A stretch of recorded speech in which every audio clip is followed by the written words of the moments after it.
Il ne pleut pas plus qu'avant, mais il y a plus de précipitations, il y a plus de dégâts provoqués par les précipitations maintenant que jadis, à cause de notre mode d'installation sur le sol. Et quand on change la face de la terre, donc quelque chose au niveau du sol, on change aussi énormément de composantes qui sont liées à la météorologie et à la climatologie. Comme par exemple?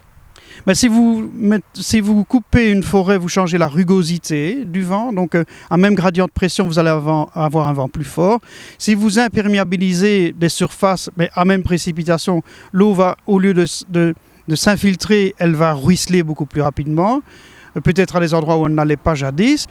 Si vous changez l'affectation du sol, vous changez l'albédo, et l'albédo, c'est le pourcentage de rayonnement solaire qui retourne vers l'extérieur et qui ne réchauffe pas le sol. Et je peux vous en citer beaucoup. Alors, quelles vont être les incidences sur nos comportements de vie? Qu'est-ce qu'on va devoir changer dans notre comportement de vie?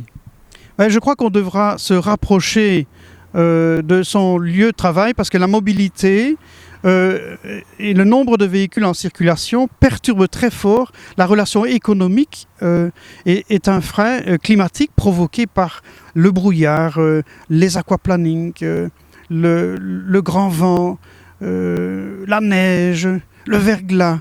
Et donc la circulation est perturbée par cela. Or, on est au just in time dans tout et on vit de plus en plus stressé. Il faut faire tout de suite. On n'a pas de recul.